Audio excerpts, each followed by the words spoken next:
3 dias depois. Travou, Jânio? É que você fala sempre de Buenas, aí eu fiquei tipo assim...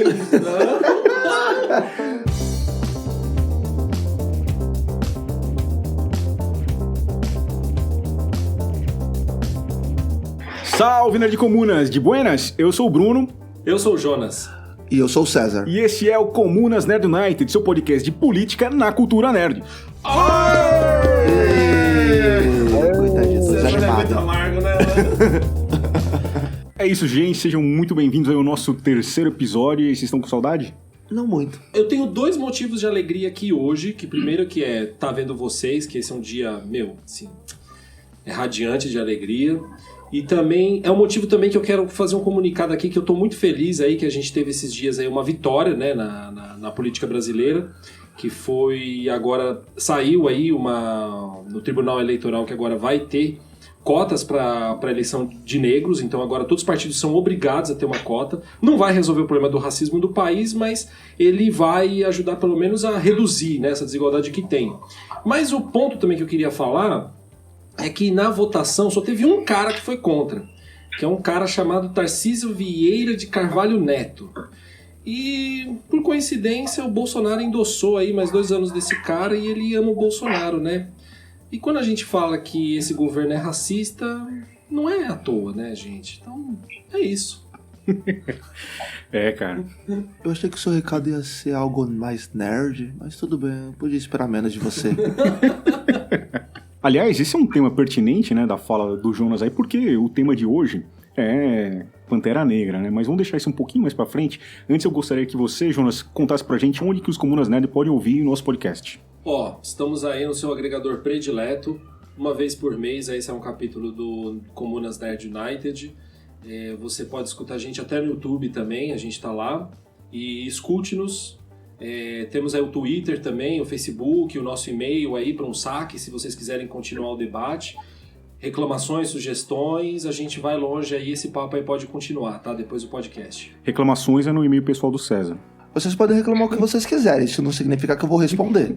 E hoje, além do nosso tema especial, que é o Pantera Negra, né, essa homenagem que a gente vai tentar fazer, e esse personagem tão importante, principalmente nos últimos tempos, né, toda essa representatividade e tudo mais, a gente tem 2 convidados. Digam oi. Olá, galera. Boa tarde. Eu sou o Caio, convidado aí pelo pessoal para agregar aí no bate-papo sobre o universo do Pantera Negra. É isso aí, Wakanda Forever. Salve, galera. Eu sou o Leonardo. Eu sou um comunicador, né? Publicitário de formação e já estudei rádio e televisão também. Quero agradecer a oportunidade de terem me convidado para falar desse tema que é bem relevante, né? E é isso aí. Vamos dar continuidade. Mas antes tem uma pergunta para vocês. Vocês são fãs de verdade ou não? Eu tento, né? Cara, eu sou muito fã, hein? Sou muito fã. Já fiz até cosplay na CCXP, então acho que conta 100 pontos, né? Aqui a gente usa fã de verdade, mas pejorativamente, na verdade. Que são aqueles caras que falam, eu sou fã de verdade, eu não acho que tem que ter mulher, herói, os caras... Sou fã de verdade do É o cara da carteirada, né? Mané, Exato. Falcão assumindo o manto, tem que ser o Steve Rogers ainda. Então, eu sei que vocês não são fãs de verdade nesse sentido. Eu já vou gerar a polêmica. O Pantera Negra não é o meu herói favorito. Isso não é, tá tranquilo. De boa. Não, mas é que existe uma questão, porque como eu sou negro, todo mundo já pressupõe que eu gosto do Pantera Negra. Não, mas pode não ser o seu preferido, mas... Bom, né, então a minha empatia por você já acabou agora, hein? Começou. Começa assim. Eu não gosto do Pantera Negra, mas eu gostei do filme. Eu achei que o filme fez um bom trabalho pra introduzir o Pantera Negra. Tanto que eu gosto muito da fase atual dele. Mas isso não significa que eu gostasse dele antes do filme. Eu acho que eu concordo com você. Não. O filme elevou aí um patamar que não tinha antes. Mesmo o surgimento dele, tudo o que ele representou, né? Principalmente para as crianças na época também. E depois para a comunidade negra mesmo. O filme alavancou demais, cara. Mesmo porque levou o personagem e o que ele representa para além das HQs, né? Porque tem algum público mais fechado ali nas HQs e tudo mais. No cinema não, é mais aberto. Não sabe o que é super-herói nem nada, assiste o filme. O Pantera Negra, ele realmente foi o primeiro herói negro. Mesmo da DC, ele é o primeiro super-herói, vamos dizer, africano mesmo, porque depois vieram afrodescendentes. Ele foi o primeiro mesmo com peso e consistência. Por mais que as revistas dele não tivessem uma duração muito grande, mas ele sempre esteve no mercado. Foi o primeiro a ter uma HQ solo. Aproveitar essa parte, eu vou dar um contexto histórico de como ele surgiu, né? Mas o que estava acontecendo nos Estados Unidos na época do surgimento dele. Muita gente confunde, né? O próprio Pantera Negra com aquele grupo político dos Panteras Negras, né? Até o Stan Lee dá entrevista sobre isso, dizendo que eles não têm relação, mas aí eu vou deixar para vocês aí se eles têm relação ou não, deixo vocês comentarem isso. Mas para entender, né, como ele surgiu e o que estava acontecendo nos Estados Unidos naquela época, a gente precisa voltar lá para o século XIX, né?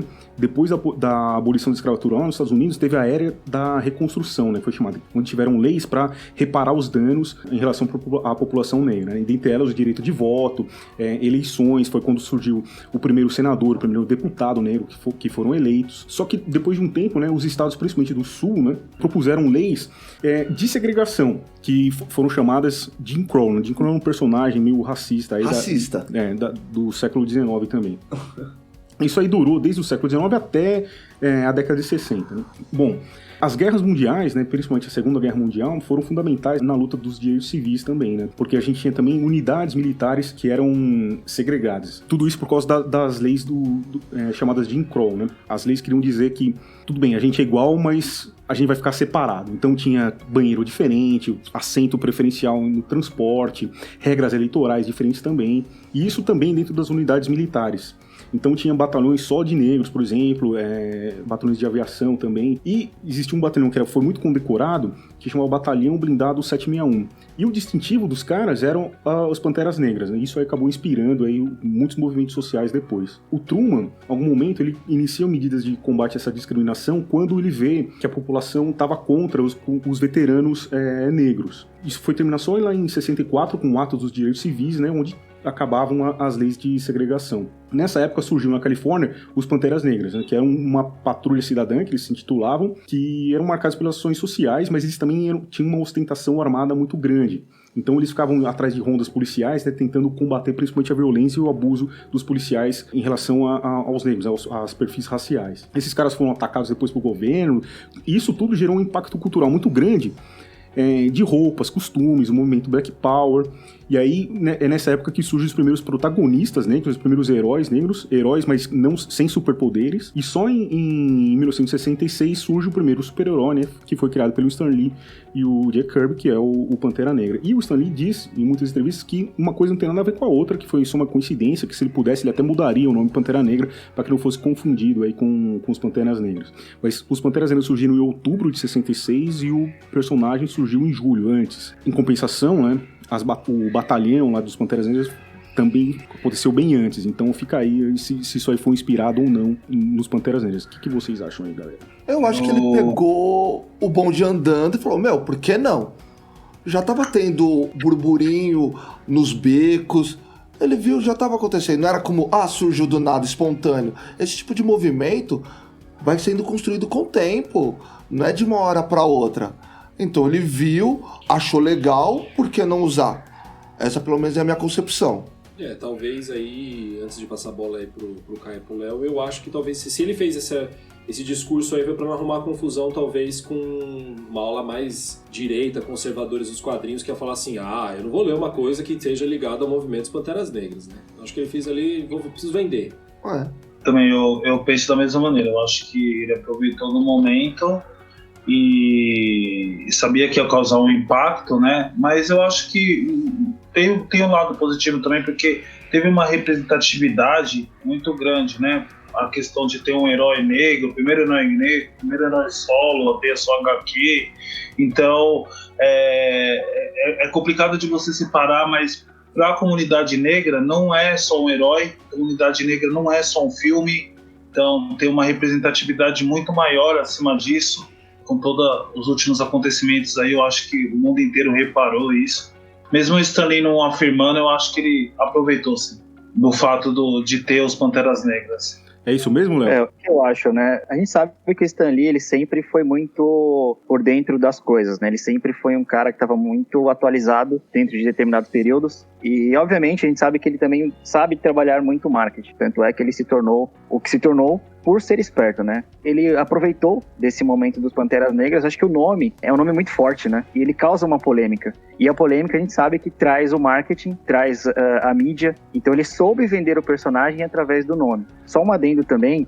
O Pantera Negra, ele não foi o primeiro super-herói negro. Existiu uma editora, se eu não me engano, nos anos 40, nos Estados Unidos, criada por editores negros, né, escritores negros. Mas a gente sabe que naquela época era muito difícil, inclusive essa editora foi incendiada e tudo mais, ela sofreu muito... Inclusive a gente quase não vê falar, eu não lembro o nome, mas depois eu vou fazer uma pesquisa. E ela sofreu muito boicote, né, dentro da mídia, dentro do universo dos quadrinhos. E como eu falei antes, a sede foi até incendiada, né. Então a gente não tem esse registro histórico por um apagamento, né, dessa Forçado. história, mas o Pantera, ele não foi o primeiro super-herói negro. Bacana, não sabia não. Eu também não.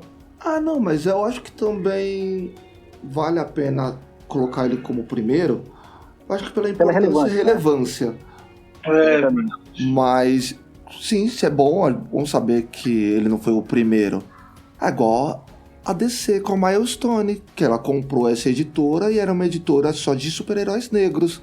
Aí foi quando ela introduziu o Super Choque no universo dela, que é um hit. Super Choque, inclusive, que tem o nome de Virgil, né? Porque Virgil foi o primeiro negro a ingressar na faculdade de Direito. Então foi uma homenagem. Então, geralmente, os heróis negros, eles têm sempre um quê de representatividade, né? Um peso. Isso, exatamente. É até bacana que a gente está falando aqui do Stan Lee responsabilizar ou não, ou afirmar ou não que foi baseado nos Panteras Negras, mas num certo trecho do filme os caras vão na base do negócio, da onde aconteceu. Então não tem nem como negar. Mas enfim, aí fica a critério de cada um.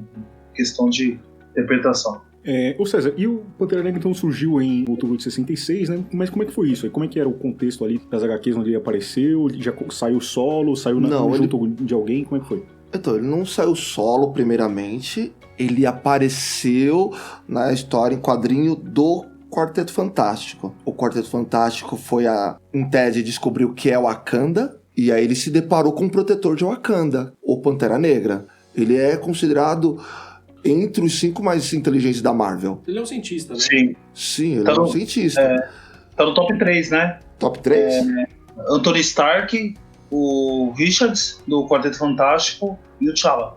Mas e o Doom, não era não tava no meio? O top 3 de mentes brilhantes são esses 3. É o Stark, o Richards e o T'Challa.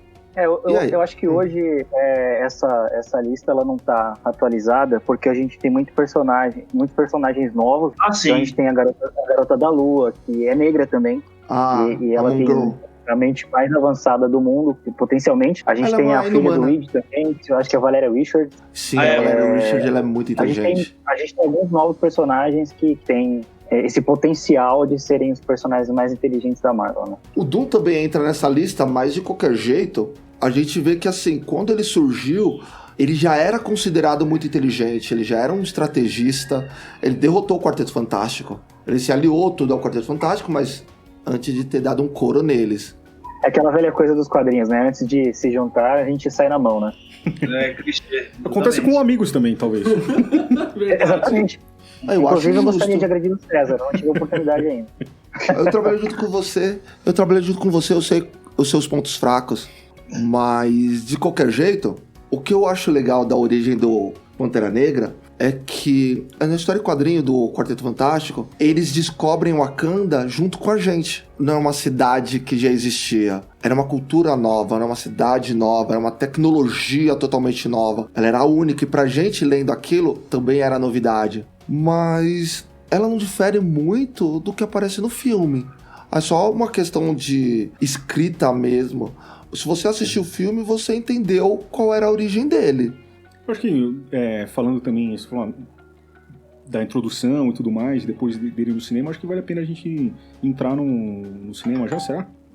Essa diferença. E como é que foi no cinema aí? Quem quer falar? Caio?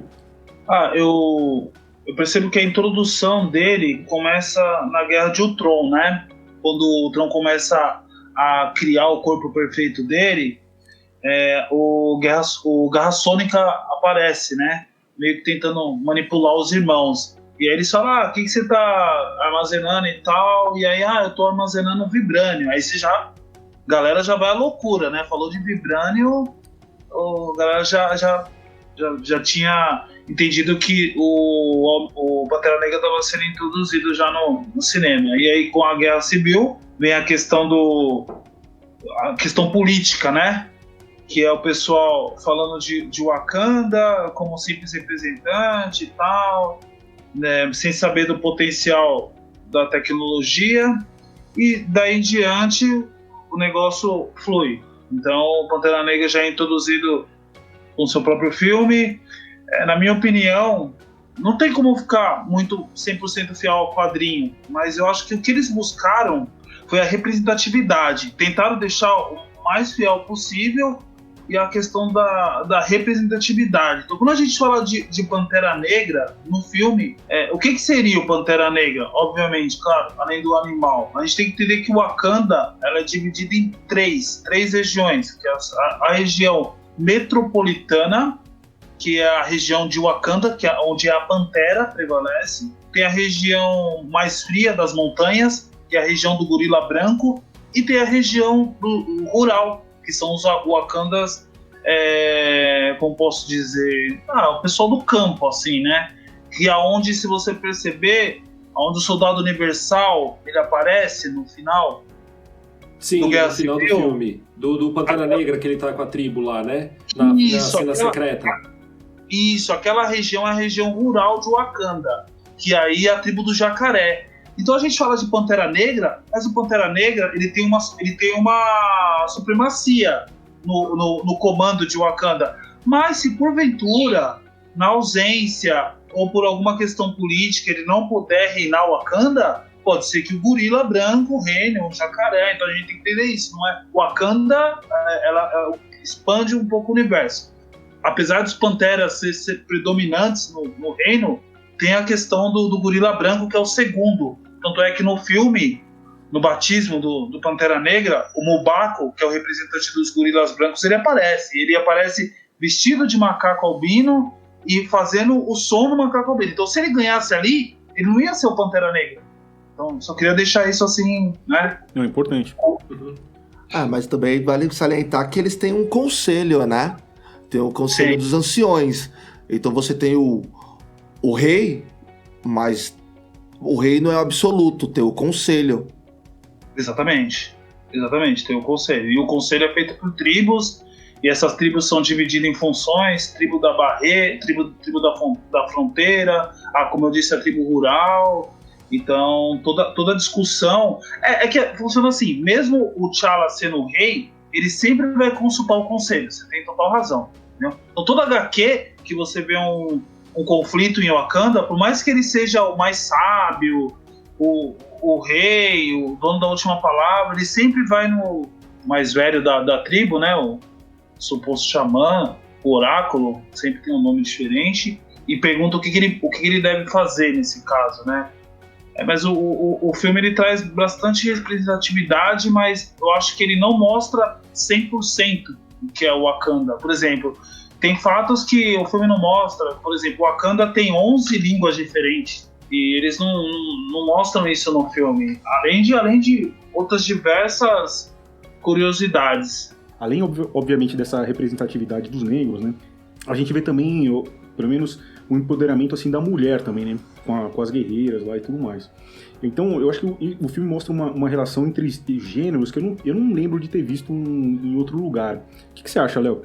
Tava fazendo algumas anotações aqui, inclusive de manhã eu tava lendo, né, algumas histórias antigas do Pantera, né, e um dos pontos que eu acabei abordando nas minhas anotações foi isso, né, da representação, além da representação preta, né, a representação das mulheres, né, porque as Dora Milaje, elas são o exército de elite do Pantera Negra, elas são as seguranças do rei, né, então eu acho isso muito legal, porque geralmente a gente tem essa visão de que o exército, né, os seguranças e etc, eles são uma ideia muito masculinizada, né. Sim. Geralmente exércitos são compostos apenas por homens e mostra o quanto essas guerreiras elas são poderosas, o quanto a mulher em si ela é poderosa, né? Nos Estados Unidos eles têm uma frase muito bacana, que é um cordão na verdade, né? Que chama Girl Support Girl. Então tem muito disso nos filmes da Marvel, essa questão do Girl Support Girl, que as Dora Milaje fazem. Não sei se vocês perceberam, no Endgame, no final, a manopla ela vai passando de mão em mão, certo? E tem uma hora que eles fazem um girl support girl, só as mulheres pegam a manopla. Então isso é muito utilizado no filme da Marvel. Um adendo, né? Inclusive, eu acho que nem é hora também da gente começar a pensar nisso, até porque é bem recente a morte do Chadwick Boseman e tal, a gente vai falar isso depois, né? Mas a gente tem a Shuri, né? Falou sobre os personagens inteligentes. A Shuri hoje é uma das mentes mais inteligentes do universo Marvel, né? Isso nos quadrinhos e nos cinemas também. Ela assumiu o manto do Pantera Negra durante um bom tempo, né? Então, a gente pode ver essa representatividade nos cinemas também. Vale lembrar que já tá rolando um abaixo-assinado pra Marvel não colocar um novo ator como T'Challa, colocar a Shuri. Ou eu acho que seria impossível, tipo, já tá o Killmonger. Eu acho que o Michael B. Jordan, eu acho que a coisa mais sensata, se é que já não fossem deixar o cara vivo, né? Pra mim ele não tinha morrido ali, o T'Challa não deixou ele morrer, e ele assumiria o manto. Mas não como Pantera Negra, como a segunda opção de Pantera, com o manto dele mesmo. Mas como o Léo falou aí muito bem, a Shuri, em algum arco, ela já assumiu o manto, porém o espírito da Pantera recusou, né? Não sei se você chegou a ver essa parte, Léo. Voltando na questão da representatividade feminina também. É uma deusa, né? É a deusa Basti, né? O Pantera Negra, ele é como se fosse a personificação da deusa Basti na Terra e tudo mais, enfim. E voltando ao assunto, eu acho que, assim, não é o momento da Disney começar a pensar nisso, né? Acho que até é um desrespeito da parte deles e tal. O ator morreu, o personagem não, né? O melhor método, no caso, seria realmente passar o manto pra Shuri, até por conta da representatividade. Uma das coisas mais legais que eu acho do filme em si foi essa representatividade, e não só para os adultos, mas principalmente para as crianças. Eu acho que isso foi o principal legado do filme e do ator, né? Então você imagina uma menininha preta, né? Vendo uma rainha, uma super-heroína igual a ela, né? É emocionante até.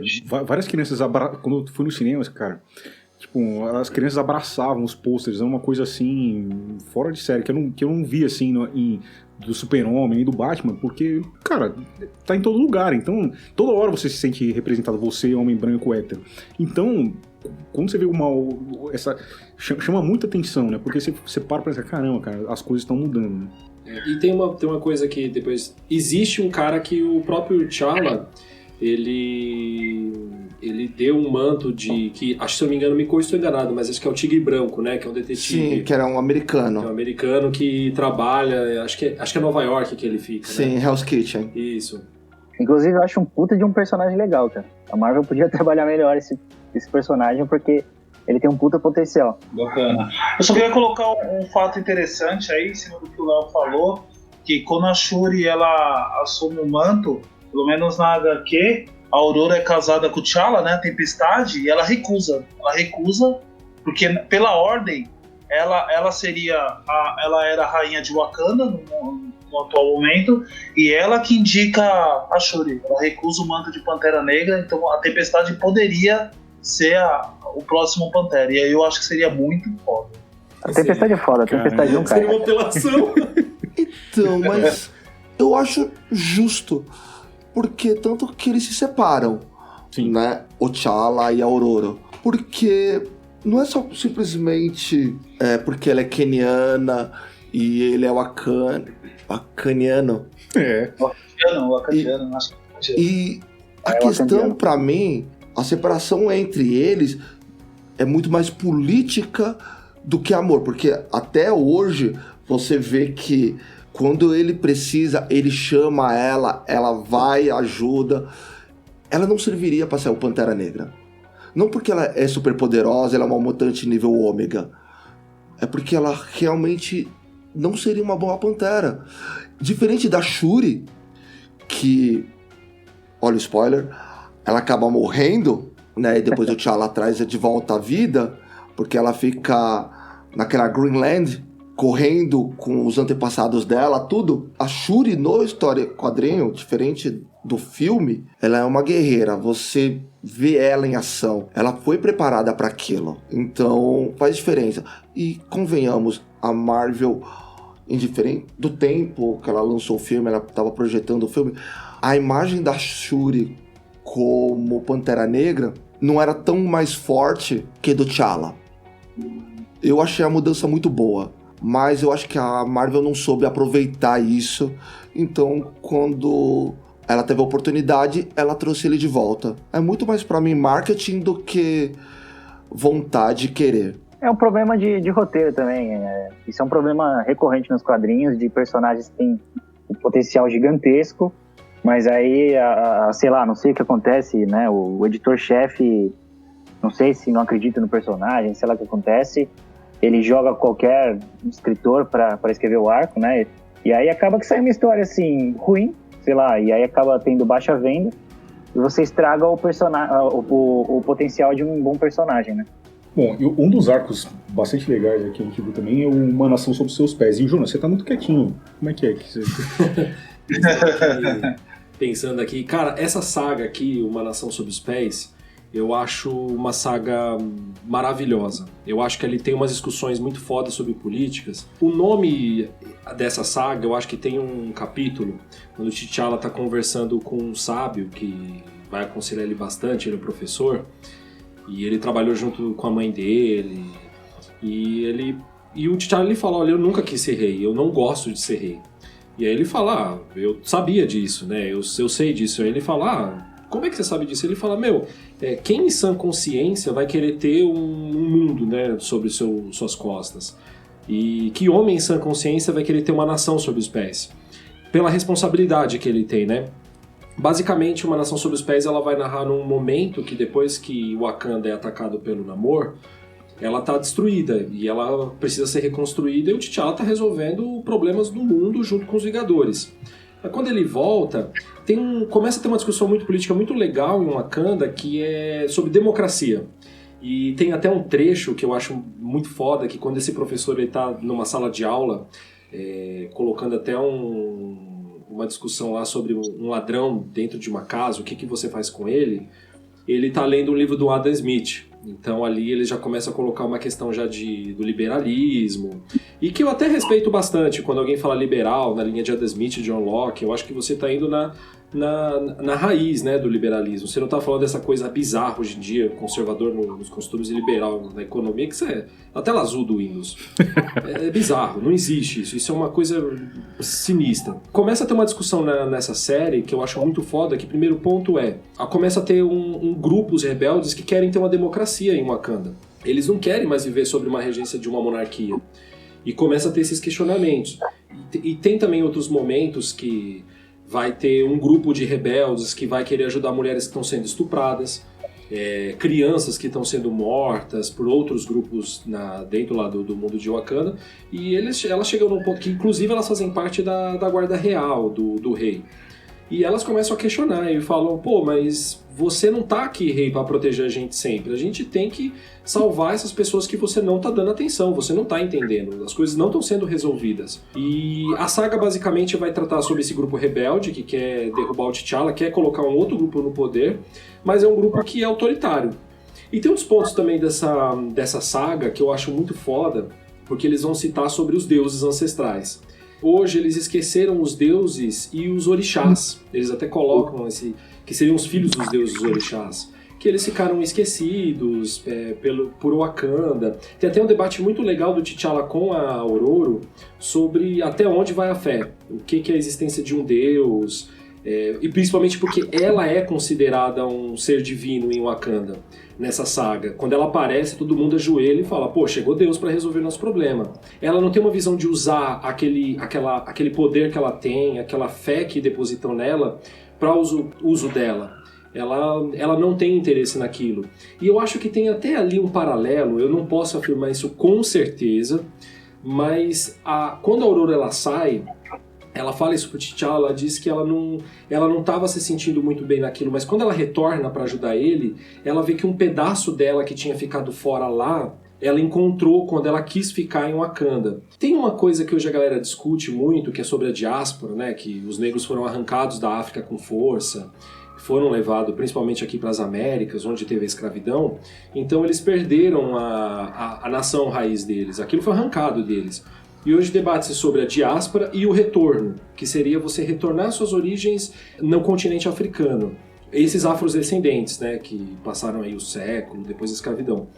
E eu acho que a Ororo tem um paralelo disso no quadrinho. Tem até legal que eu recomendo para vocês, saiu num podcast da Ilustríssima Conversa, da Folha, e é um capítulo que eu acho bem legal, que ele é o compromisso com a descolonização, marca a história do pensamento africano. E lá, eu não vou me lembrar do nome do filósofo, mas ele é um filósofo também do continente africano, que ele fala que, na verdade, a África não tem que absorver a cultura do Ocidente. São, na verdade, aqueles que saíram de lá que têm que absorver a cultura africana. Eles é que têm que absorver porque eles que perderam aquilo. Tanto é que tem uma parte muito foda, que mais pra frente tem o Dr. Franklin, que vai ajudar o Pantera a resolver esse problema que tá acontecendo no Wakanda. E ele tá muito triste porque ele tá debatendo com outro cara, que ele faz meio que um papel, uma parte de vilão, e ele é um cientista. E aí ele fala pra ele assim, a galera me chamava de o Bruce Banner negro. E ele até fala, só que meu nome não é Bruce Banner negro, eu sou o Franklin. E eles jogam isso lá porque eles estão dando, na verdade, o nome de um cientista branco pra ele. Você é tão inteligente quanto o Bruce Banner, você é o Bruce Banner negro. E ele joga isso. Isso no quadrinho é muito foda, porque ele fala, não, cara, meu nome é Franklin. E o próprio T'Challa chega pra ele e fala assim, eu não tô falando aqui com o Bruce Banner negro, eu tô falando com o Franklin. E essa discussão, ela é fenomenal. Eu considerei essa saga simplesmente assim, maravilhosa, porque ele pega conceitos também, problemas que acontecem na África, que são essas guerras civis de estupros, e ele joga isso lá das mulheres lutando contra isso. Eu acho essa saga maravilhosa. Eu achei a nação sobre os seus pés, sobre os nossos pés, não sei. Nossos pés, né? Interessante. Eu gostei do vilão. Eu tava falando isso para o Jonas, o Tetu. E eu achei legal essa questão que ele trata a religião e como ele cultiva as pessoas à sua volta. E eu acho muito interessante nessa questão, porque assim, o Ta-Nehisi Coates, que é o escritor, ele pegou pesado na cultura africana, ou na cultura fictícia de Wakanda, e como isso se reflete ao mundo à sua volta. Ele deu peso histórico quanto social para uma cultura, e isso dá um peso na história muito bom. Como eu falei, o Pantera Negra não é o meu herói favorito. Eu não conseguia me relacionar muito bem com ele, mas esse arco dele e o outro seguido me chamou muito a atenção. Eu realmente gostei da escrita dele. Eu fiquei empolgado em ler Capitão América porque ele é o novo escritor do Capitão América. Que eu acho extremamente legal, né? É essa questão de que o Ta-Nehisi é um homem negro, né? Então, ele está escrevendo sobre personagens negros, ele sabe o que é aquilo. É a mesma coisa Eu esqueci o nome do diretor do filme, do Pantera. Ryan Coogler, né? Ryan Coogler, verdade. Ele fez o Creed, né? Fez o Creed também e tal. Isso. Então, assim, voltando àquele ponto que eu falei antes, de você jogar um personagem na mão de qualquer escritor. Então, assim, a gente tem boas histórias, né, de personagens de diversas minorias escritas por pessoas brancas, né? São boas histórias, mas elas não têm peso, elas não têm profundidade. Então, acho que um dos principais fatos dessa HQ ser tão boa, ela é escrita por um homem que sabe o que está escrevendo, né? Não é algo raso. Vale lembrar também, Léo, ele é um repórter e um escritor. Ele lançou um best-seller, acho que é o 5º na lista do New York Times, como se fosse uma carta que ele está escrevendo pro filho dele de como é ser um negro nos Estados Unidos. Tem em português até o livro, eu acho. Entre o Mundo e Eu. O Pantera Negra carrega, né, um cunho político assim pesadíssimo, né? Como todos os super-heróis, afinal, o super-herói, que, né, a palavra super-herói já indica aí que tipo, alguma coisa no nosso sistema deu errado, por isso que a gente precisa de super-herói, né? Então, se você acha que não tem política nisso, cara, poxa, eu acho que talvez a HQ com mais política do Pantera Negra seja a do Apartheid de 67, é isso, Caio? Isso. O nome da HQ é Nunca Mais um Herói. O que acontece? O Wakanda, ela, mesmo sendo fictícia, ela faz fronteiras com os países existentes da África. E o branco europeu começou a ditar regras e impor algumas coisas pros irmãos de Wakanda. O lugar é chamado de Azônia. Eles começam a fazer isso e o T'Challa faz vista grossa no começo. Só que os problemas começam a refletir O T'Challa, ele fica meio em cima do muro e tal, porém ele dá uma entrevista, uma coletiva, onde ele fala que ele meio que concorda que os brancos e os negros tenham que viver em harmonia.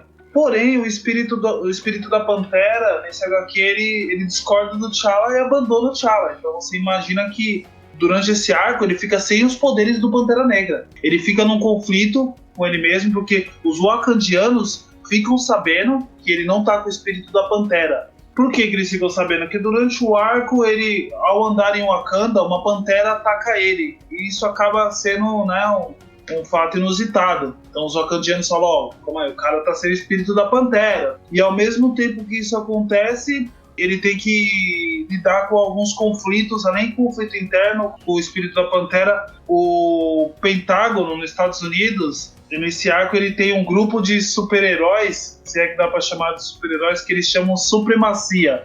São 10 heróis racistas. Então são 10 heróis racistas, é pesado. São 10 heróis racistas que são formados para derrubar comunistas. Olha só que... Acho que tem algo... É tão antiga assim essa história? Bolsonaro? É engraçado como a história é cíclica, né? Exatamente. E aí esse grupo é mandado para Wakanda, na verdade não é mandado para Wakanda, é mandado para a Azônia, mas como a Azônia fica na fronteira de Wakanda, são irmãos de Wakanda, então T'Challa começa a intervir. Então T'Challa, mesmo sem os poderes, dá uma rasteira em todos os 10 lá, mas é engraçado que fica muito claro a questão racial e a questão política, porque os Estados Unidos tentando intervir na Azônia, falando que existe um ditador e o povo tava de boa, vivendo a vida deles. Porém, os caras, eles querem impor o jeito deles, a maneira deles de viver. E o T'Challa meio que fica com aquele pensamento lá, que até acaba levando algumas pessoas que eu conheço também a não colocar o Pantera Negra como o herói favorito. Porque o T'Challa, ele tem muito desse negócio de aquele bairrismo, né? Pra ele, tudo que importa fica dentro de Wakanda. Só que às vezes ele acaba não percebendo que se ele centralizar muito em Wakanda, o resto do mundo acaba trazendo um problema para Wakanda. Não adianta ele fortalecer só o Wakanda e o externo não, né? É, o Killmonger questiona isso. A forma que a democracia, entre aspas, de Wakanda, ela é demonstrada no filme, ela é totalmente diferente das HQs, né? Porque no filme a gente tem essa coisa de terem as tribos, que seriam estados dentro do país Wakanda, né? E aí tem aquela coisa da luta, e aí quem vence essa luta assume o trono de Pantera Negra, mas nas HQs é diferente, né? Nas HQs a gente tem a monarquia, né? É uma coisa que é passada de geração para geração, né? É uma coisa familiar, então não chega a ser uma democracia, né? É aquela velha monarquia que deve ser derrubada, mas enfim.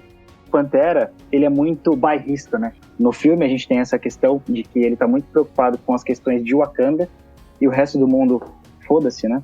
E na HQ também, nas HQs, eles têm essa visão assim, apesar de se comunicar mais com personagens exteriores, né? Ele ainda assim tem essa coisa de que primeiro Wakanda, depois o resto. Exatamente. E nesse arco, Nunca Mais um Herói, é interessante porque ele meio que perde o trono 3 vezes, num HQ só. Ele é destronado 3 vezes por causa de decisões. Ao mesmo tempo que ele tem que combater a perda do espírito da Pantera, ele tem que recuperar a confiança do espírito, como se a Pantera, que é o espírito maior de Wakanda, abandonasse o T'Challa e agisse por conta própria. Então ele sai arregaçando todo branco. Então ele vai lá em Azônia, onde está rolando uma apartheid, e começa... é claro que ele usa um hospedeiro, né, um wakandiano, e sai matando um monte de branco. Em retaliação ao que está acontecendo na Azônia, né? Paralelo a isso, o Pentágono tá mandando uma ogiva nuclear para o Wakanda. Tá alegando que o Wakanda tem um governo comunista, faz opressão, tá atrapalhando no governo da Azônia, e isso gera um conflito no T'Challa, porque ele tem que parar o Pentágono e tem que recuperar o espírito da Pantera. E ao mesmo tempo tem que dar coletiva, como rei, né? É o arco, na minha opinião, é o arco mais político. Eu super recomendo aí que vocês Nunca Mais um Herói, porque faz a tratativa do apartheid, a entrada do branco, né, na África, uma alusão a isso, e o conflito do T'Challa, né? E aí eu já não sei se foi o T'Challa ou se foi propriamente o escritor que colocou a convivência harmoniosa, né? Mas é bem interessante esse posicionamento da Marvel no ano de 1977 referente ao apartheid. Hoje em dia o Pantera Negra tá no volume 7. No volume 5 teve um arco inicial chamado Quem é o Pantera Negra? Que eles meio que reconta a origem do Pantera Negra, e o governo americano sabia de Wakanda e eles queriam os recursos de Wakanda. E aí eles investem em um time, só que eles investem em vilões para poder atacar a Wakanda. E aí quem eles chamam? O Ulysses Klaue. E o Klaue vai chamando outros vilões pra ir pegar o Pantera Negra. E aí ele conta a história do primeiro Pantera Negra, o primeiro encontro com Capitão América, que apanha também, graças a Deus. E ele conta também como o T'Challa, quando ainda não era Pantera Negra, destrói a mão dele, ele ganha aquela garra sônica. E nessa recontagem, você vê a relação do Pantera Negra e a monarquia. Já foi citado aqui. O filme é diferente. Quando você lê a história em quadrinho... É muito diferente. Você sente essa diferença. Por incrível que pareça, eu gosto muito do filme. Eu gostei do Pantera Negra. Que incrível que pareça. É porque eu não gosto, cara. Eu não gosto do Pantera Negra. Eu não consumo Pantera Negra. Agora, depois do filme, eu gosto do Pantera Negra. Agora eu posso falar, eu gosto do Pantera Negra. Cara, no filme tem uma frase que ela fala quando tá numa reunião com a ONU. É um país meio escondido do resto do mundo, né? Mas eles decidem se revelar pro mundo, né? E ele fala, um verdadeiro líder não busca erguer muros e sim construir pontes. Ele tá falando do Trump. Esse aí, então, como é que a gente faz esse paralelo aí, Léo? Inclusive, quando o César tava falando, eu fiz mais um paralelo também engraçado, né? Como a ficção, ela é um reflexo da realidade ou o contrário, né? A gente vê o governo americano recrutando vilões pra roubar o quê? O maior bem de Wakanda, que é o Vibranium, né? E aí a gente tem esses paralelos dos Estados Unidos se metendo em tudo quanto é país que é rico em petróleo, né? Então, assim, é aquela coisa, a gente vai implantar uma democracia, a nossa força, né? Mesmo que você já tenha uma democracia, a gente vai implantar uma democracia, a gente sabe que é uma falsa democracia, né? E eu acho muito bom esse termo, assim, porque do filme, né? De que um verdadeiro líder, ele constrói pontes e não barreiras, porque é um tapa na cara, ele esfrega na cara das pessoas, assim, ele não deixa nas entrelinhas, porque eu acho um problema muito, muito recorrente dos dias de hoje, né, as pessoas que elas leem, mas elas não interpretam o que elas leem, então é um tapa bem dado na cara, assim, bem direto, para que as pessoas entendam, falam, ó, a gente tá criticando o governo americano. Mas a interpretação de texto é um problema atual. Acho que hoje em dia a gente fica muito pensando, isso é ambíguo, será que ele quis dizer isso? Mesmo num filme, a gente tinha que ser mais direto. E eu acho que o filme, ele fez isso. Ele falou assim, cara, goste ou não, é isso aqui. Entendeu? Você vai ter que aturar esse espreito agora. Que bom. Tanto é que eles estão falando de colonização, esses dias eu vi até um tweet bizarro, que é uma portuguesa falando que lá em Portugal eles aprendem na escola que a colonização no Brasil foi assim, os índios não queriam ouro, então os portugueses só vieram aqui e pegaram ouro que os índios não queriam. Assim, não, eles não queriam ouro, a gente só foi lá, pegou... E a gente não fez nada de errado, né? Eu vi esse tweet, cara. Eu tava muito engraçada. Assim, eu falei, meu Deus do céu, cara. Puta, como não é possível que eu tô vendo isso, cara. Não, é bizarro. Às vezes é melhor, isso, você ver isso do que ser cego, mas sei lá, cara.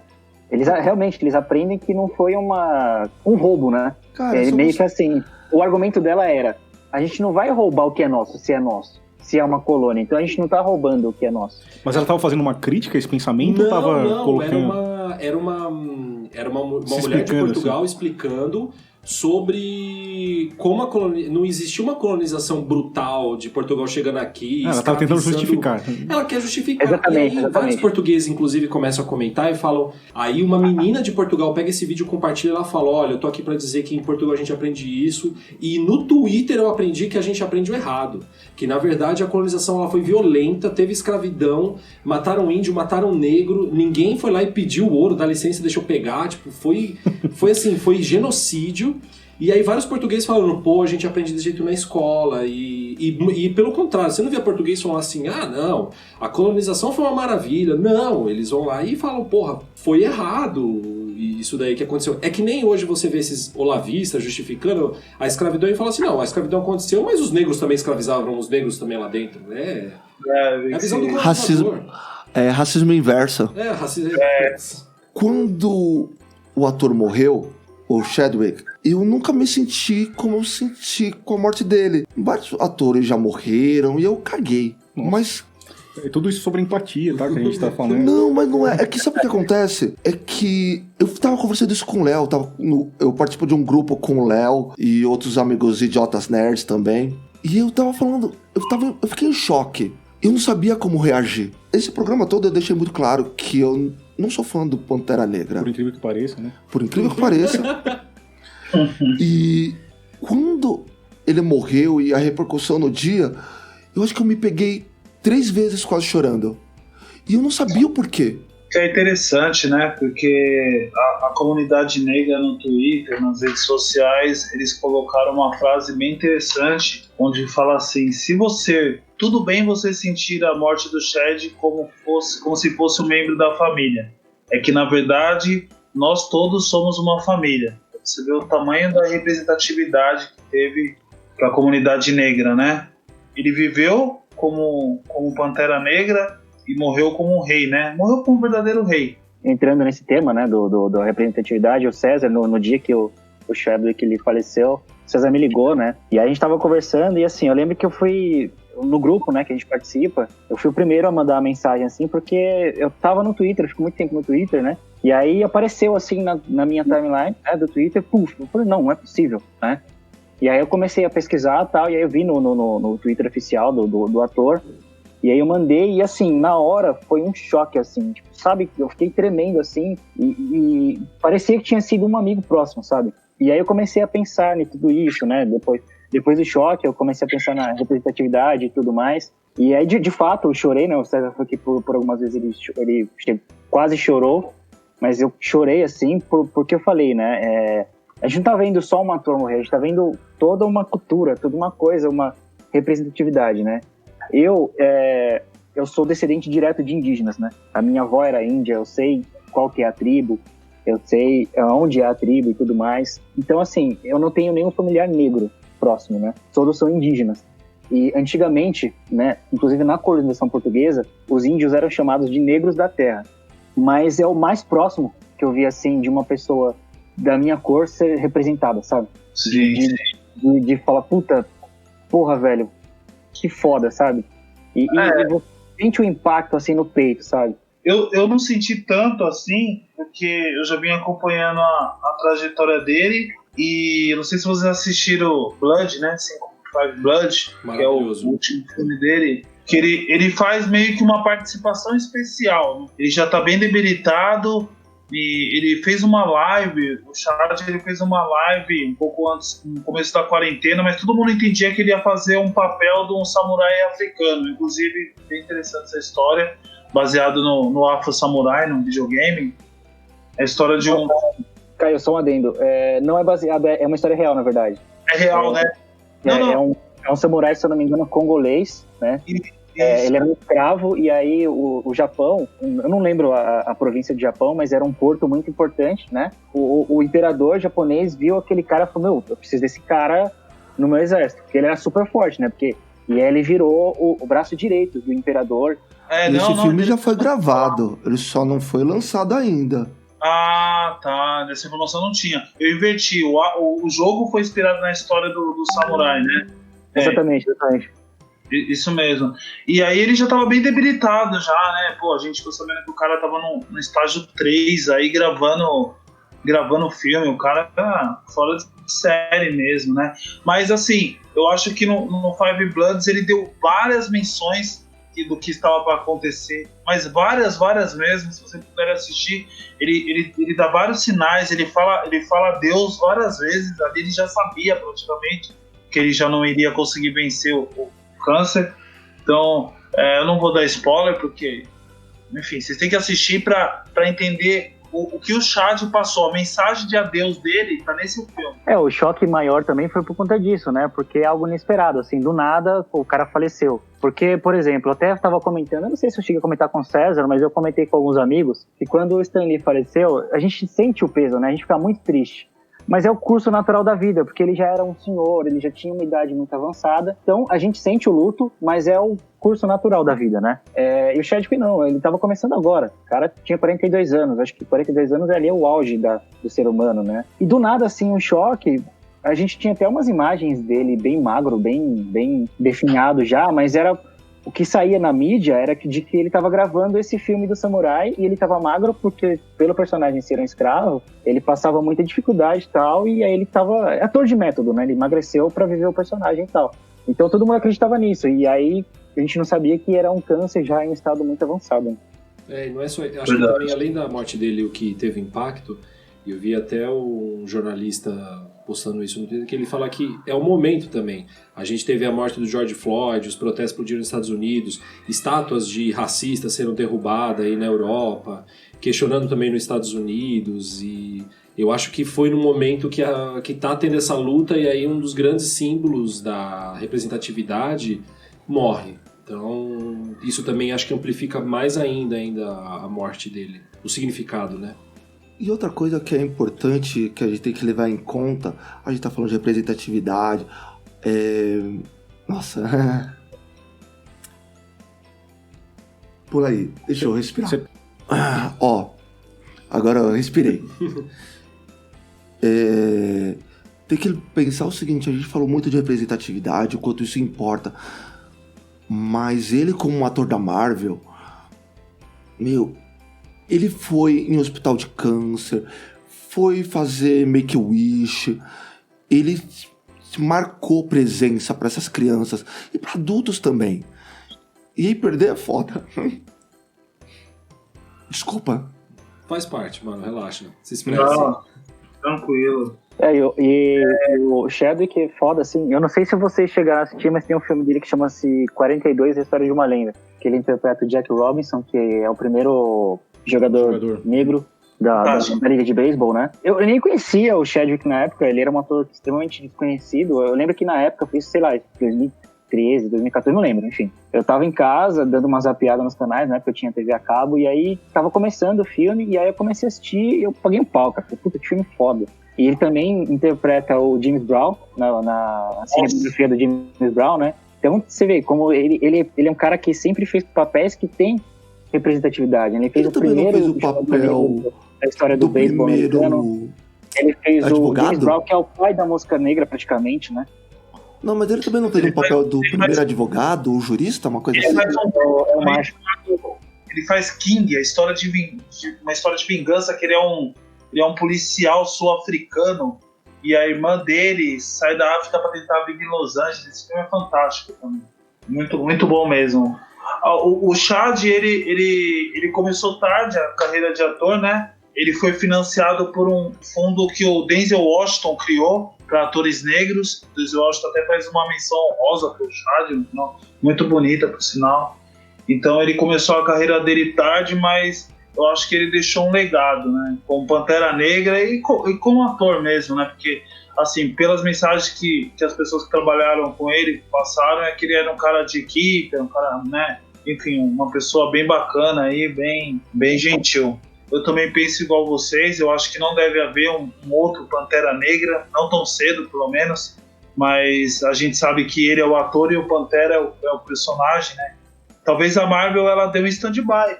O Pantera Negra, ele estava para ser lançado em 2024, 22, né? 22? Não, 22, né? 24? Não, 22. 22 mesmo? Então, vão jogar, talvez joguem para 24. Eu sinceramente, particularmente, não gostaria de ver a Shuri ainda. Eu acho que como personagem ela tá crua. Não, ele falou ainda. Eu vou bater nele. Não, ainda. Pô, mas por quê? Porque ela ainda é muito... No próprio HQ tem um arco dela que ela mesmo vai assumir o manto de Pantera Negra, só que com incertezas. ela quer fazer isso não porque ela quer ser o Pantera Negra e representar e comandar o Wakanda, ela quer fazer isso porque ela sempre sentiu os ciúmes do irmão. O próprio espírito do Pantera Negra fala, eu vou te ajudar aqui, mas você não é a minha escolha. Porque você quer mais usar o manto a fins próprios, né, pra provar pra sua mãe, que ela, não sei se vocês perceberam no filme, ela tem meio que uma treta com a mãe dela, né, que ela é meio rebelde, a Shuri, né, e ela quer provar que ela tem o mesmo potencial que o irmão. Pra ela nasceu pra aquilo, pra ser o Pantera Negra. Então mas o filme é diferente da história em quadrinhos, são enquadramentos diferentes, são histórias diferentes, é nesse caso da Shuri não, diferente. Nesse caso da Shuri, eu acho que é o caso mais fiel que tem é o da Shuri, porque ela realmente tem esse conflito interno. E eu acho que no cinema talvez ela herde. Eu não gostaria que o Michael B. Jordan ficasse com o manto, mas enfim. Acho complicado, né? Tá muito cedo ainda, mas sim, talvez, eu acho que o melhor no caso, acho que seria cancelar o filme. Tava tudo planejado, né? A gente sabe que a Marvel ela tem um planejamento espetacular, então os caras já devem ter planejado esse filme há bastante tempo. E aí esse filme, ele é um dos pilares do MCU, né? E aí agora, ele começaria a ser gravado agora no meio de 2021, né? Acho que a Shuri deveria ser a herdeira do manto, né? Até porque na HQ ela é uma personagem diferente do que ela é no cinema, ela é bem mais aceita. Até o próprio Pantera, né? O Pantera ele é bem mais diplomata nos filmes do que nos quadrinhos. Nos quadrinhos ele chega até, em alguns momentos, parecer ser meio vilanesco, né? Sei lá, eu acho que, cancela por hora, tenta tomar outro rumo.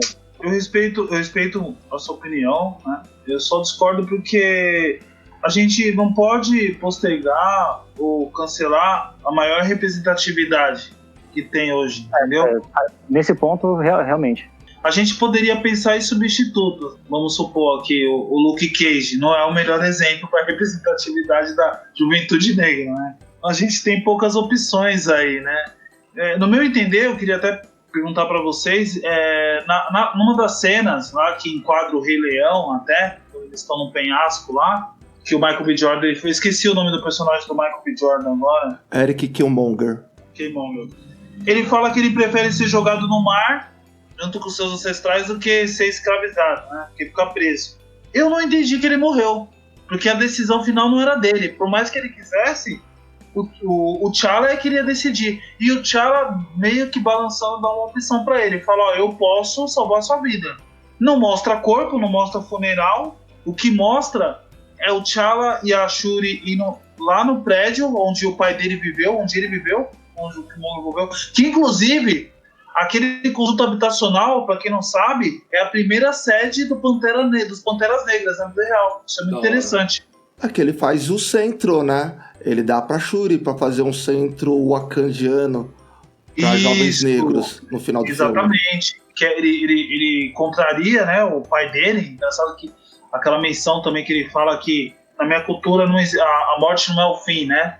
Sim, e no quadrinho tem muito isso, essa discussão do que você vai pro reino dos espíritos também, a própria Shuri então vai. Isso é África, né? Você reparou que isso é África? Eu tava vendo um Twitter do Ale dos Santos, ele tava falando sobre que o Rei Leão, ele explica muito, já que você citou o Rei Leão até, ele fala muito sobre essa questão da espiritualidade e do africano. E ele até fala que justamente naquela discussão, quando o Simba tá falando com o pai dele, que ele tá explicando sobre que a morte não é o fim, ela na verdade é um ciclo, ele fala que aquilo é um símbolo muito forte da religião e da espiritualidade africana. Vale lembrar que quando o Pantera Negra, o T'Challa no caso, ele deixa de ser Pantera Negra e vira Shuri, a Pantera Negra, a líder de Wakanda, ele virou o Rei dos Mortos. Ele comandou a necrópole debaixo de Wakanda. Sim, que era onde os ancestrais se comunicavam. Essa questão de vida e morte para os africanos é totalmente diferente, né? Vale lembrar de Umbanda, Candomblé, Espiritismo. É interessante isso daí, porque, cara, até eu tô reavaliando aqui meus planos e quando chegar nos 60 eu acho que eu vou fazer uma migração lá pra África, porque já não é de hoje que o pessoal fala que a morte não é o fim na África, né? Teve até um filme, não sei se vocês assistiram, muito bom também, Liga Extraordinária, Que eles No enterram. final, o cara fala, mano, o líder da liga fala, aconteça o que acontecer, se eu morrer, me leva pra África.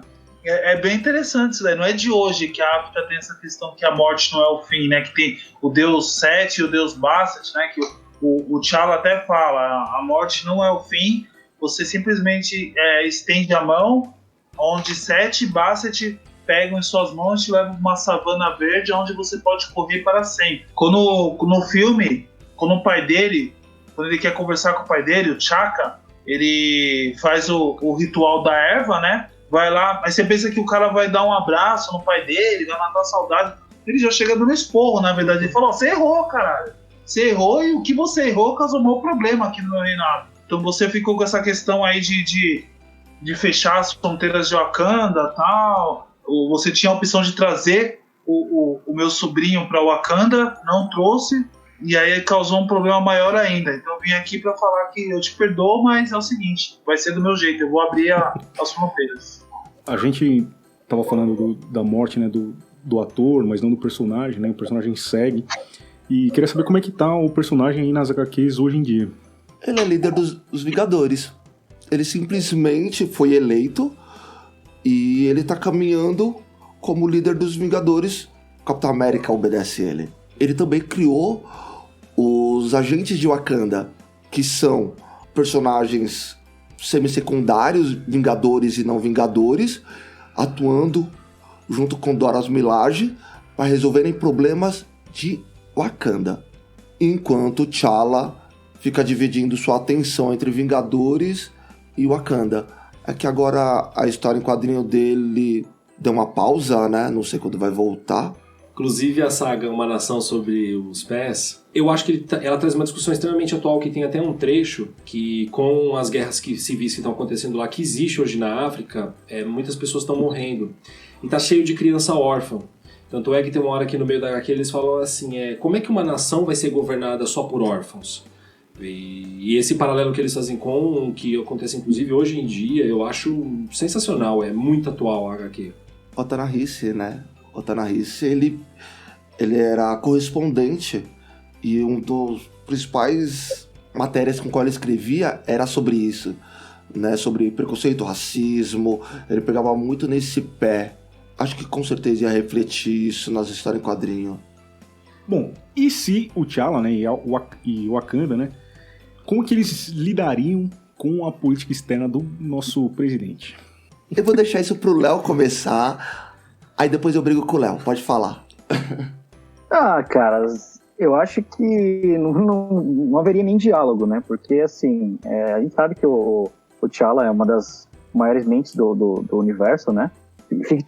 Claro, tudo isso hipoteticamente, né? Fictício e tal. Só que, assim, a gente tem um pedaço de nada na presidência, né? Então, assim, acho que os caras nem gostariam de ter uma conversa, né? Acho que eles nem abririam um diálogo com o Brasil hoje, porque o nível, né? A diferença intelectual seria enorme, discrepante. Então, acho que os caras... que ele não ia conseguir conversar com o Ernesto Araújo? É isso mesmo, seu Comona? Com Paulo Guedes. Oh. E aí, assim, cara, eu não gosto nem de falar, porque eu fico com raiva que eu puto de falar desse pedaço de bosta que a gente tem na presidência, mas enfim. Vale lembrar também que na própria história em quadrinho dos X-Men Marauders, eu não sei como que vai ser traduzido aqui em português, o Brasil é considerado um país impróprio para mutantes. O próprio governo brasileiro... Nossa, que genial, né? Quem será que não percebeu? Tem um mutante de direita que não acha isso. É verdade. Não, esquece essa garota, Jonas. Meu Deus. Essa menina, ela vive, sei lá, cara, num universo paralelo onde as coisas, sei lá... É o que a gente fala de interpretação. Não pequena mente dela, não. No Marauders, tem o Mapa Mundi, ele mostra os países que são a favor dos mutantes, que são indiferentes e que são contra. O Brasil, com o Bolsonaro, fala na revista, é contra os mutantes, que é um país conservador. Os X-Men falam isso. Agora imagina o T'Challa. O que você acha, Caio? Quer comentar alguma coisa? Eu não tenho muito o que opinar, não. O que eu vou falar de um país onde o presidente toma um copinho de leite antes de falar algo, né? Sim. Eu acho que... Nossa... Cara, aquela cena foi ridícula. Vocês assistiram o seriado Hunters da Amazon? Ah, o Que Hunters? Que é tipo... Que é dos caçadores de nazistas. Isso! Aí eu tava assistindo os caras, os nazistas, antes de começar a reunião, começaram a tomar um copo de leite. Eu falei, puta que pariu, mano. Não é possível. Impressionante. Ah, não, e Entendeu? ele fez brincadeira com essa brincadeira, né? O Oliveira ainda não teve noção ainda do quão está perigoso, assim, esse mandato, né? Sim. Qual parte que tá arrumando nessa questão apoio a Israel incondicional, agora o apoio ao Trump, e aí o próprio governo dos Estados Unidos falou para os caras pararem falou, mano, vocês não podem opinar, fica de boas, né? Mas enfim, eu acho que o T'Challa deveria dar uma... Se o Acre já não é Wakanda, porque na minha opinião o Acre é Wakanda, certo? Ninguém sabe, mas o Acre é Wakanda. Se já não existe uma questão aí de espionagem aí dos Mormons, tal, aí andando aqui nas ruas de São Paulo, eu acho que daria ruim, sim. Eu gostaria de ver o Wakanda trazer a democracia pro Brasil, que seria legal. Eu não sei se vocês viram o Akon, o cantor, ele tem um projeto, né, de construir uma Wakanda. Nessa brincadeira ele já arrecadou 32 bilhões de dólares. Então, talvez é algo que a gente não veja, nem nossos filhos, mas eu acredito, tem esperança de uma África melhor, né? Uma África unificada. Cara, o Pantera Negra é o personagem mais rico das histórias em quadrinhos. Isso não é à toa, né? Oi? Isso não é à toa, eu acho que foi meio de propósito, né? Porque, quando você fala, quem é o cara mais rico do mundo? Faça esse exercício. Você vai pensar que é um negro. É o Jeff Bezos. Então, você... É sempre um homem branco. É sempre um homem branco, né? Então, eu acho que é mais uma alfinetada nessa história toda. Não, ele tem uma fortuna que eles estimulam de 900 trilhões de dólares. Eu acho que, assim, todo o arco que envolve o Pantera é meio que algo pra alfinetada, né? Pra alfinetar, porque, assim, Wakanda é a nação tecnológica mais avançada do globo, né? O T'Challa, ele é o homem mais rico do globo, ele é uma das mentes mais inteligentes do globo. Então, assim, ele quebra todos os estereótipos, né? De que as pessoas têm. Que, como vocês falaram, você pensa no homem rico, você não vai pensar no homem negro. Isso. No final da Guerra Civil, que ele decide se abrir, o deputado, o senador lá dos Estados Unidos fala: e o que vocês vão oferecer pra gente? Não, só corrigindo aqui, se me permite, o cara fala, né? O que vocês fazendeiros podem ajudar a gente, né? É bem Fazendeiros. isso. E outro adendo também, num estudo recente, o T'Challa, ele é mais rico nos dois universos, tá? Sim. Na Marvel e na DC. Ele é o personagem mais rico. Ele é mais rico que o Bruce Wayne. Então é no MCU e na MCU. Ele compra. A Wakanda compra a DC e faz o Super-Homem de paixão. Bom, acho que a gente tá meio perto da hora do fim, não é isso? Chegou uma hora da despedida aí. Quem quer deixar um recado final aí? Eu queria colocar só um ponto de observação aí, que a Disney, agora com o streaming dela, né, tem no catálogo um filme de a nova geração dos super-heróis, que tem os filhos dos Vingadores, né? Ah, não gostei não. Eu não gostei também, mas é interessante que a Aurora teve um filho com o T'Challa, né? Sim. Que ele herda os poderes mutantes dela e ele tem a erva de Wakanda. Mas se vale a pena aceitar, já que você tá falando isso, a Whoopi Goldberg, a Whoopi, ela pediu pra Disney no programa dela, né, que ela tem na NBC, ela falou assim pra Disney criar uma Wakanda no parque dela. Né? É justo. Seria fenomenal, né? Ela falou em público pra todo mundo ouvir, falou em letras garrafais: Disney, faça uma Wakanda. Sim, é justo, eu acho justo. Eu acho super justo. Seria incrível. Eu tenho uma filha de 3 anos e tenho uma poupança para levar ela para Disney um dia, e eu quero saber se vai ter alguma representatividade, né? Porque dentre 10 princesas a gente só tem uma princesa negra, certo? E a Então, Tiana é princesa de verdade. Mulan não é princesa. não, tem a princesa e o sapo, ela é negra, né? Não, sim, a Tiana. A Tiana. Ela é princesa de verdade. É verdade. Só tem uma. Inclusive, eu acho que falta representatividade na Disney. Então o Wakanda seria bem-vindo, assim. Mas aí, até falar e acontecer também são os 15. Eu queria agradecer pela oportunidade, né? Pelo convite. Acho que esse podcast é bem importante, principalmente pelo tema. E eu acho que basicamente a gente pode resumir isso aqui tudo em representatividade, né? E aí, voltando lá no início, né, eu tinha dito que tinham havido personagens de quadrinhos e até mesmo super-heróis negros antes do Pantera. Eu acabei pesquisando aqui, quando você estava falando, a editora, né, é a All Negro Comics, ou Tudo Negro Comics, traduzindo para o português, né? Ela teve alguns personagens que eram super-heróis, mas, como eu falei, ficaram ali no limbo, né, por conta do racismo envolvido na época. E a gente tinha o Lothar também, que era o parceiro do Mandrake, não sei se vocês lembram. Sim. Ele era um super-herói também que tinha uma relevância na época, né? Por causa do desenho. Exatamente. Mas acho que nos quadrinhos também, na época, ele tinha uma relevância. Claro, acho que o único nascido aqui naquela época era você, César, mas enfim. Não. Tiozão, né? Isso se chama conhecimento nerd. Você sabe Se chama conhecimento nerd, seu herege. eu não lembro agora, mas o Doutor Estranho, no filme da Marvel, aquele cara que ajuda ele na jornada, que é feito por um ator negro também, ele era um herói, depois converteram. Se ele fosse, tivesse continuidade como herói, ele seria até antes do Pantera Negra também, mas depois ele vira um vilão. É que, na verdade, ele era um personagem branco no original, na história em quadrinho, no caso. Ele era branco? Sim. Nos quadrinhos ele é um personagem caucasiano. E aí nos filmes, eu não lembro o nome do ator. Negro, né?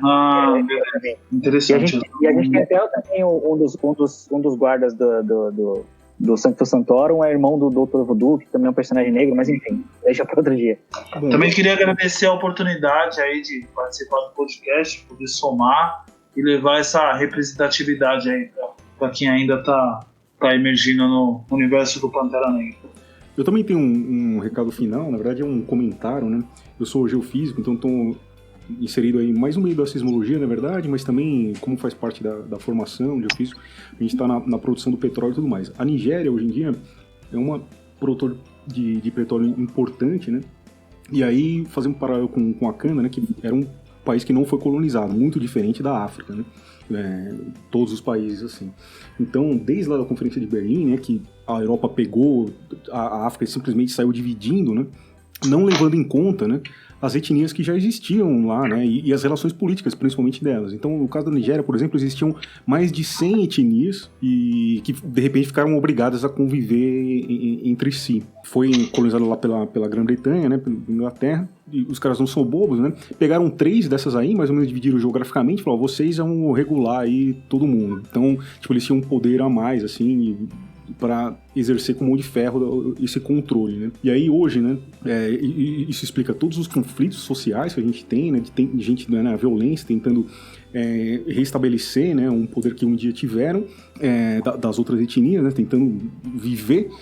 Vocês acham que a produção de petróleo está na mão de quem, né? Dessas 3 etnias aí, então por isso, tipo, cara, sempre está favorecendo ainda mais o aumento da desigualdade. E aí, Jonas, vai falar alguma coisa?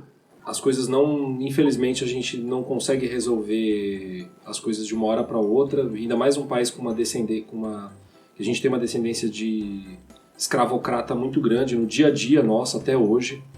O preconceito ele é repetido por todos. Eu acredito que não existe homem branco que não seja preconceituoso. Ele só vai ter um nível de preconceito. Ele vai falar, eu odeio o negro, ele vai falar sim, o criado mudo. Existem níveis, é claro, mas não há porque a gente carrega essa cultura aprendendo no dia a dia, com os nossos avós, com os nossos pais, e esses paradigmas eles são quebrados em gerações. Eu acho que... Eu sempre falo isso.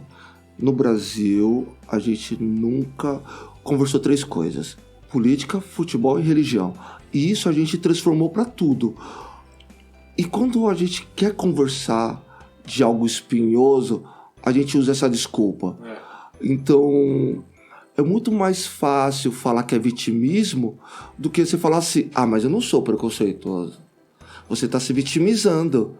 Todas as vidas importam. O cara começa assim já... Você já sabe que ele vai pro discurso racista já. Eu não sou racista, mas até tenho. Então é complicado. Pessoal, antes da gente ir embora, eu queria agradecer a todos vocês por aqui. Mentira, não quero agradecer não, eu só tô sendo educado. Mas, Caio, Deixa suas mídias sociais se alguém quiser te seguir, e Leonardo também. O meu Instagram é Caio Cândido, 2 paus no final, e só essa rede social que eu tenho. O meu usuário do Instagram é o @lps091, isso pro Instagram. Pro Facebook é Leonardo Paz da Silva, mas acho difícil vocês encontrarem, aqui deve ter um monte de Leonardo Paz da Silva por aí. E pro Twitter é LPS91, alguma coisa assim também, enfim. E aí um adendo que eu queria fazer sobre, vocês falaram sobre a questão da Nigéria, né? Hoje a Nigéria ela é a maior produtora de conteúdo cinematográfico, né? De audiovisual do mundo. Claro, não em questão de qualidade, né? Mas em quantidade. E aí uma reflexão que eu queria trazer para todos imaginem se existisse uma Wakanda na vida real, financiando essa galera, o tanto de produções incríveis que teríamos, Sim. até mesmo superiores a Hollywood, né? Eu acho que essa discussão que a gente teve é bem importante, mas vale a pena a gente pensar em consumir material negro, literatura negra, áudio negro, consumir essas histórias que eles têm para contar. E aí com isso a gente aprender junto. Porque não adianta a gente só falar e também não ajudar, e não fazer a nossa parte. É igual no Brasil agora, foi lançado em financiamento coletivo o Kalimba. Ele é um RPG de cultura africana, de afrofantasia. A África, em vários outros países dentro da África, tem grande volume de literatura. E tem afrofuturismo. A África no futuro, coisas com qual eu fiquei muito abismado, nem tinha noção do que isso existia. Então é interessante a gente consumir esse material e agregar esse conhecimento. É isso aí, gente. Então, um abraço aí. Foi um prazer. Agradecer aos convidados. Valeu. E até o próximo CNU. Damos spoilers ou sem spoilers? A gente pode falar, né? A gente altera tudo mesmo, então não tem problema. É sempre legal deixar... Olha, pessoal, era pra gente estar gravando Capitão América. Mas Capitão América não presta. Vai ser The Boys. Não, Justiceiro. Olha a treta. Justiceiro. Ah, é verdade, a gente já gravou o Justiceiro. Que o Léo queria participar e não vai participar. Mas vão ter outras oportunidades, né? É isso aí, gente. Valeu. Até o próximo. Falou! Comunas Nerd United, o seu podcast de política na cultura nerd.